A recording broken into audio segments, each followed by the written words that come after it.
Hi, welcome to Papa's Workshop. Well, the decision was made to go ahead and add a door to this cabinet.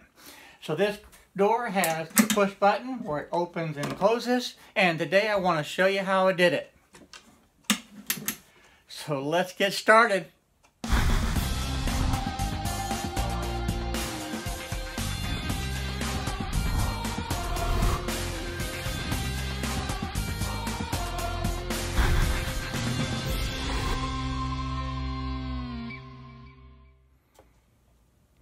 Okay, it's been decided that we're going to put a door right on this area.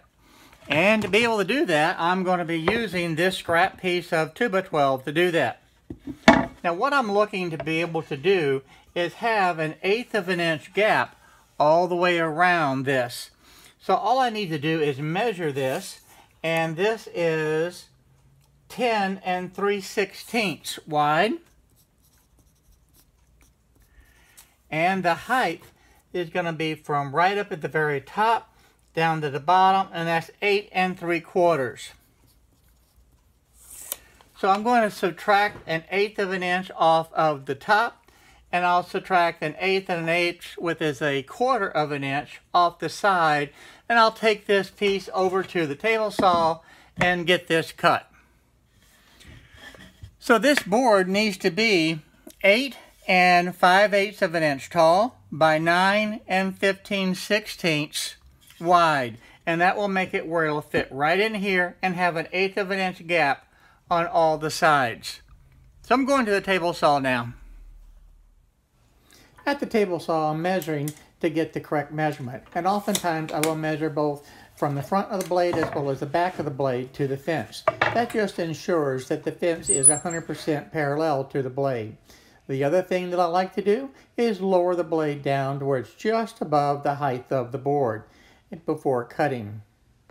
Now, you might ask, why do I measure from both the front of the blade and the back of the blade? This is a very old table saw, and sometimes that fence will get just a little bit out of square.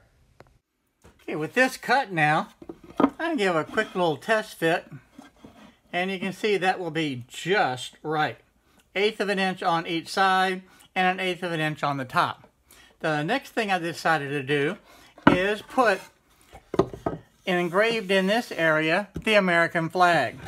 And to be able to do that, I'm going to go ahead and set my center point because I want the flag dead center in this space.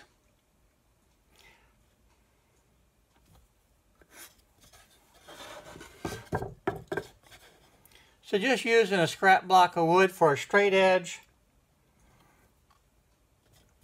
I can align that to the two corners and be able to mark that. So that's going to be the center. Now I'll take this over to the CNC machine, and I'm going to laser the American flag in that area.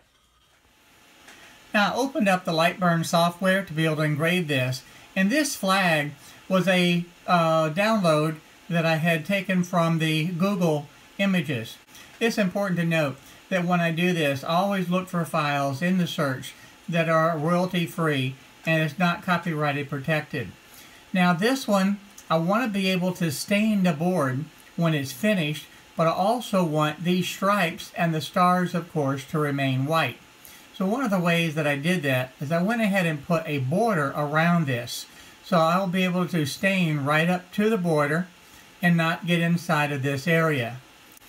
So to be able to take a preview, let me open that up. This is what it's actually going to look like. With the border around it, I'll be able to stain right up to that edge, and I won't have any bleed over into this area.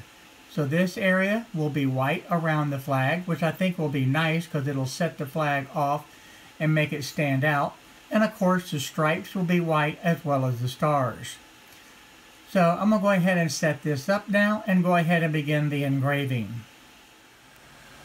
The first thing I'm doing is raising this up and setting the Z-axis where it's 1/8 of an inch above the surface of the material.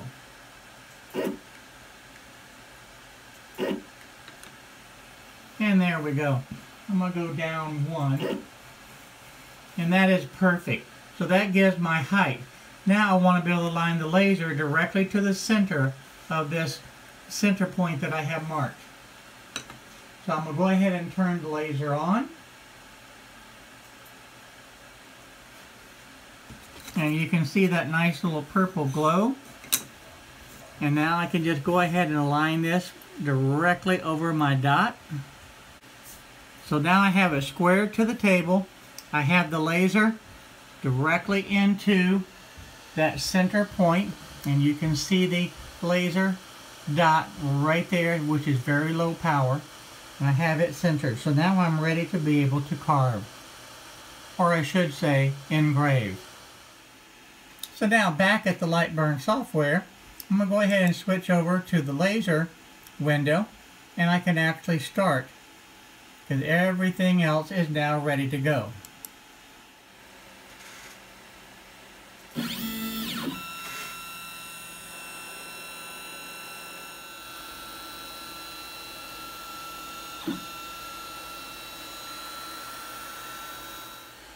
Okay, this is all finished, and you can see that looks absolutely fantastic. So now what I'm going to do is go ahead and stain this, and I'm going to stain this right up to this line, and everything else on the inside is going to remain without the stain. And that'll make it where the stripes will actually appear to be even brighter than what they are now. And I like having this little border of the white around it, which I think will make the flag stand out even more. Now what I want to do is just stain right up to that edge without going over, and that creates a line where it will not bleed through.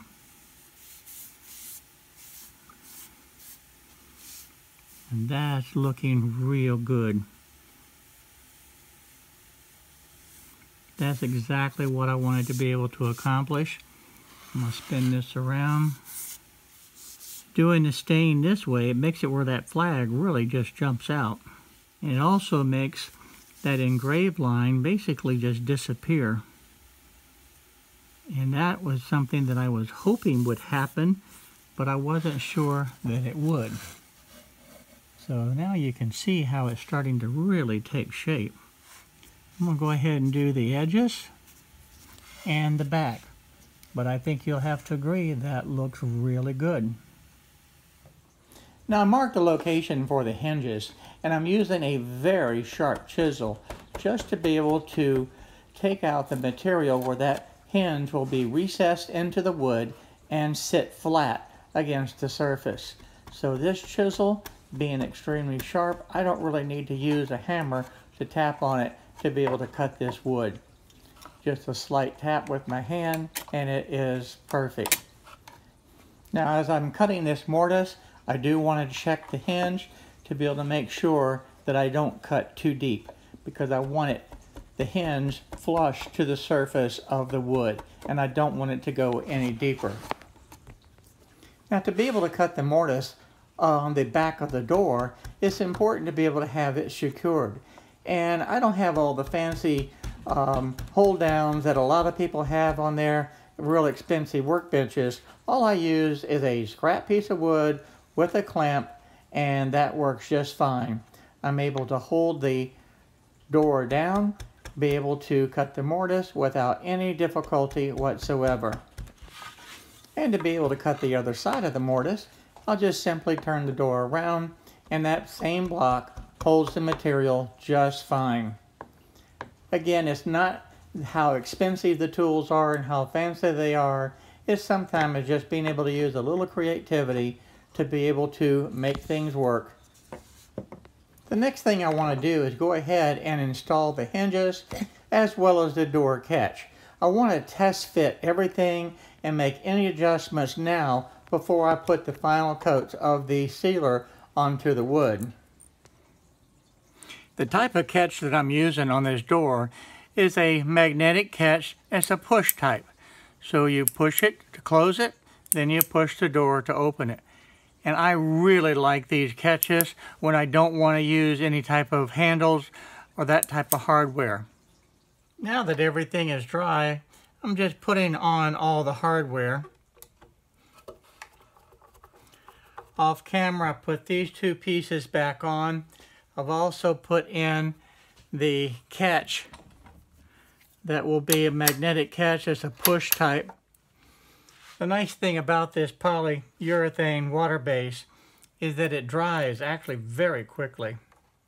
So all of this hardware is now on, and I'm just waiting for the polyurethane to dry on this, and it's getting there pretty quick.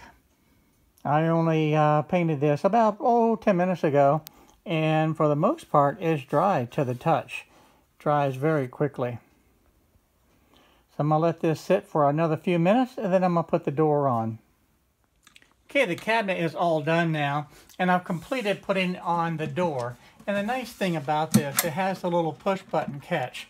So this just opens right down like that to be able to access whatever you want to store in there. And then just close it right back, and it's secured. And I think this cabinet actually turned out really nice, and really I like the addition of the door onto this.